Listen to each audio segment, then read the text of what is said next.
What's going on, my dudes? Onestep here, and welcome back to Mortal Kombat. Today, we're going to be ranking every single Mortal Kombat game ever made on the ultimate tier list. Here, you guys can see here we have Flawless Victory. That's like the best Mortal Kombat games or game ever made.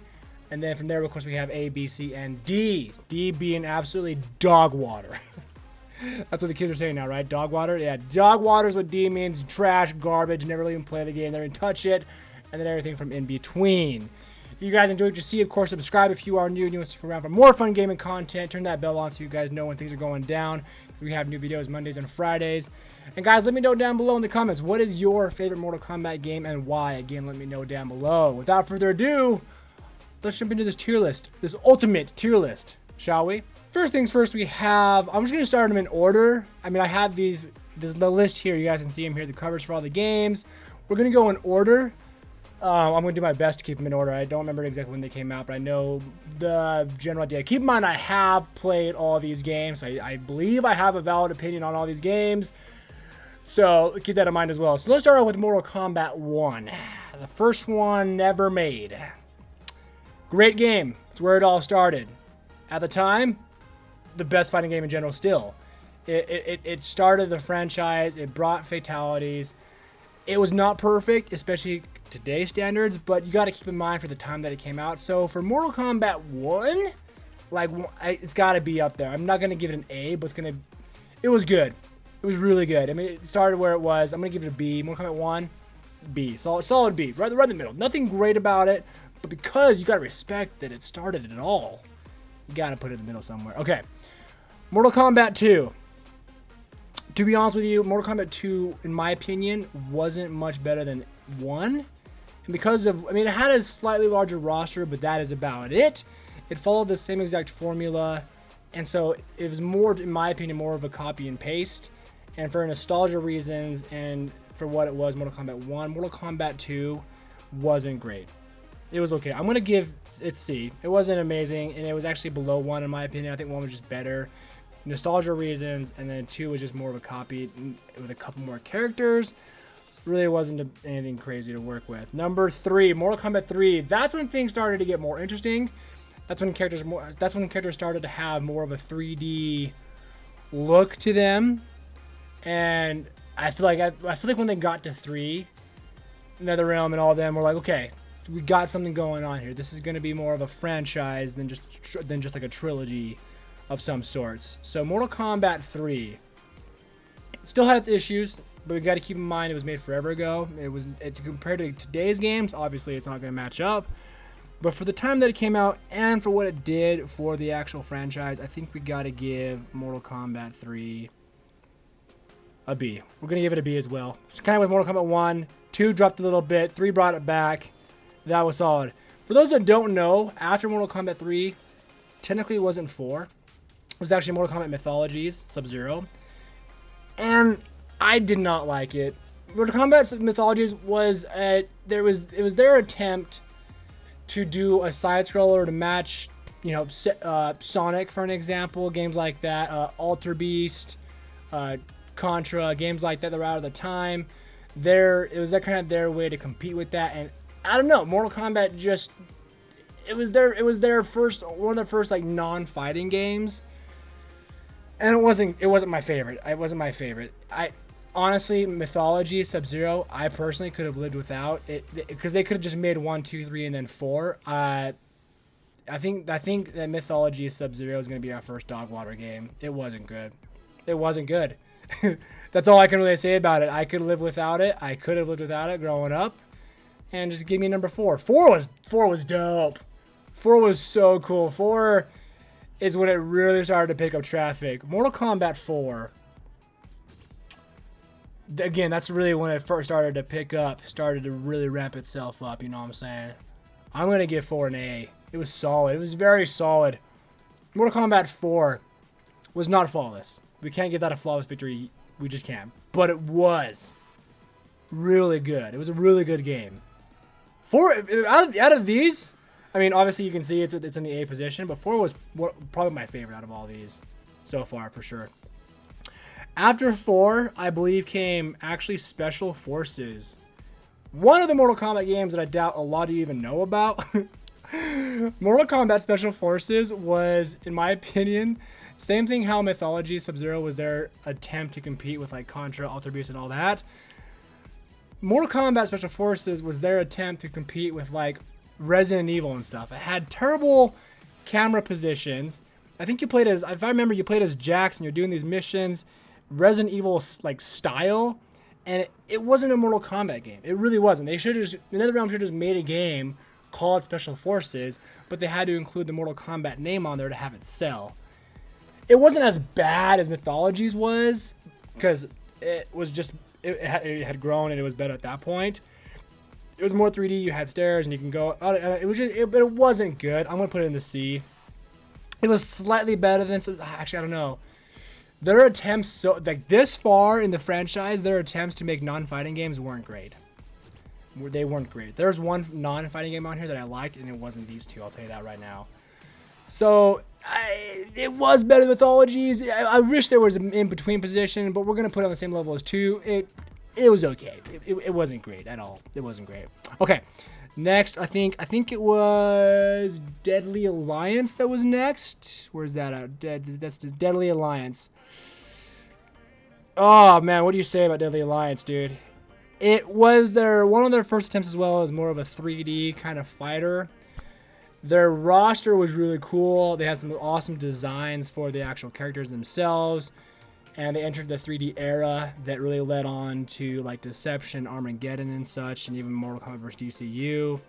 So kind of the same idea as Mortal Kombat 1. It started a new era, so you gotta respect it for that. But at the same time, it was, I'm gonna put in the same era as the Mortal Kombat 1 because it started a new thing that was really cool, but it wasn't great. It wasn't great. Oh, actually, yeah, we're gonna leave it in the B because I mean I would still play it. It was good. And then next we have Deception. Deception came after Mortal Kombat Deadly Alliance, or vice versa, I believe. Either way, and it actually followed the same exact formula. The only reason why it was better was because it had a bigger roster, but it had the same exact, I feel like it was almost the same game to me.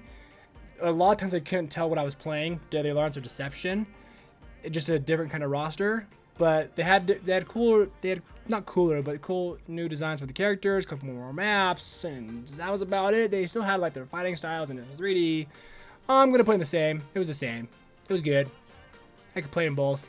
They're the same game almost to me. Next we have Armageddon. Armageddon was so dope.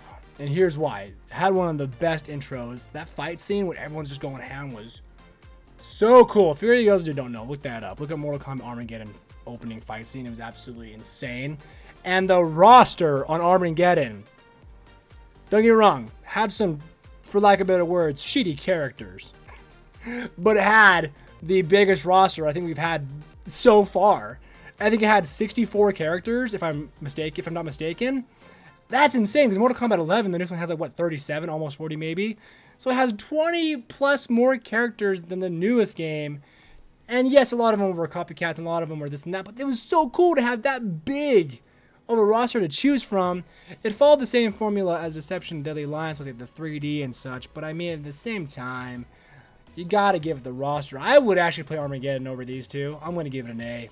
Wasn't flawless, had a couple things wrong with it that I didn't like, but for the roster, and I mean that alone was an A in my opinion. But it was the best at that point in time, the best 3D era fighting game with a dope roster. So we're gonna give it an A. Next, I think we missed Shaolin Monks, but we're gonna do Shaolin Monks. Shaolin Monks. Oh, that was the only non-fighting game like Special Forces and Mythologies that I actually liked a lot. And what was the coolest thing about it is it was 2 players, so you and your buddy could literally be Kung Lao and Liu Kang and do your adventures together, find gold, find these spirits, do fatalities on the go, and then do combos in the air together. It was just so fun. It was just so fun. It actually, at that point in time, they actually not mastered or perfected, but they did their best job at a non-fighting game.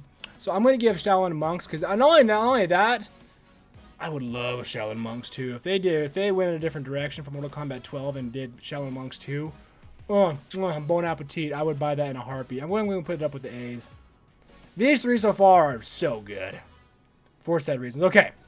We're getting up there. Okay. A couple next. We have Mortal Kombat vs. DCU.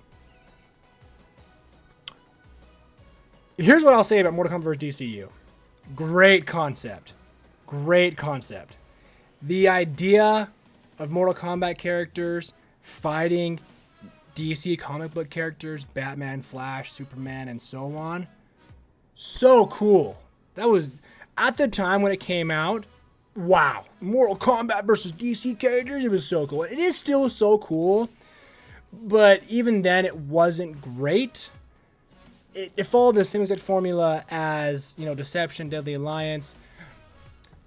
I mean, it had its rage, and the heroes could do like heroic brutalities and such, but it wasn't good. It wasn't good. Especially even now, it wasn't great. I won't give it a dog water, but it wasn't up there in my opinion. I would rather play DCU for the characters, kind of like the roster for Armageddon. It wasn't quite on this level where like I could live without it, because it was really cool, and I'm glad it does exist. We're gonna put it in the B's. Right down the middle. I'll play it if someone wants to offer, but I'd rather play something else. But I mean, these I could live without. These are absolute garbage. These are okay games, and these are really good. And then next we have Mortal Kombat 9. Oh boy, Mortal Kombat 9 is what started the trilogy we have now. Mortal Kombat 9, formerly known as just Mortal Kombat. They kind of reinvented the franchise with this game. And they did an awesome job, dude. With the combo strings you could pull off, with the story that was really cool, with the roster on it, with the tag teams. Solid game. Solid game. Like, Mortal Kombat Complete Edition, I could play that game all day, even today. I could play that game all day. I think I'm going to give Mortal Kombat 9. Oh, man, it's hard. I kind of want to give it a flawless. But also, I don't know if it deserves a flawless. But with the tag team, I personally enjoyed that. We're going to put... Hold on. I personally enjoyed that. But... I mean, it's hard to say something's perfect, you know what I'm saying? But I think it is above these ones. I'm going to give Mortal Kombat 9 a flawless victory. I'm just going to do it. It was really good. It was really good. It started where it's at now. And it was really good. I'm going to put in the same category as flawless victory. Yep, we're just going to leave it like that, my dudes. If you disagree, boom, sorry. And here we are. Top two. Last two. Mortal Kombat X. Mortal Kombat X was amazing. Mortal Kombat X is my favorite fighting game ever made besides the Injustice series. And Mortal Kombat X, or Mortal Kombat game, in my opinion, was damn near perfect. The roster was amazing. The DLC was amazing. The maps were awesome.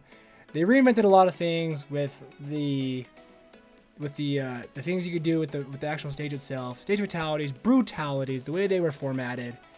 Mortal Kombat X, they've mastered the formula for their fighting game, in my opinion, and it was awesome. We're gonna give Mortal Kombat X flawless victory. I think Mortal Kombat X is just above Mortal Kombat 9, but they're both just so awesome. They had a great run. They did Mortal Kombat X almost perfect for me. Flawless victory. Flawless victory for Mortal Kombat X without a doubt. And then maybe one hit with chip damage for Mortal Kombat 9. But still almost flawless. And next game, Mortal Kombat 11. Amazing game, guys. There's a lot of controversy over Mortal Kombat X versus Mortal Kombat 11. I love Mortal Kombat 11. If you guys have watched my Mortal Kombat X versus Mortal Kombat 11 video, you'll know what I love more.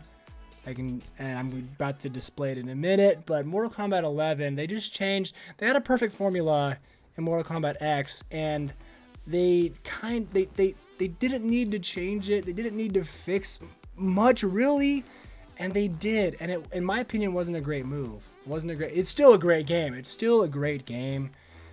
I love the roster on it. Like I said, they just changed a couple things in Mortal Kombat 11 that I really wasn't the biggest fan of. And to be frank with you, I'd rather play Mortal Kombat X, but I do love Mortal Kombat 11. They just got a lot of things going. I mean, I don't hate everything. There's a lot that I like, but a lot that I'm not a big fan of. It's not a flawless victory, guys. Mortal Kombat 11 is not flawless. And honestly, it's not. I don't think it's a B. I don't think it belongs with these games, because these are good games that are pretty good, it deserves a little bit more than that. You know, it deserves a little bit more than that, but I'm not quite sure if it's a full A status. I think, you know what, we're gonna give it an A, but just know it's slightly on the lower A end side. But it's because it's a good game. It's a great. I love Mortal Kombat 11. That's it, baby. That's our tier list right there. Flawless victory. Mortal Kombat 9, Mortal Kombat X. Here we have 4 Armageddon, Shaolin Monks, and 11. And then right in the middle where we got decent, good, solid games. And for the reasons I've said before, 1, 3, Deadly Alliance, Deception, and DCU. Games that we could easily live without. Mortal Kombat 2, Special Forces, and Dogwater, Mythologies Sub-Zero, garbage game.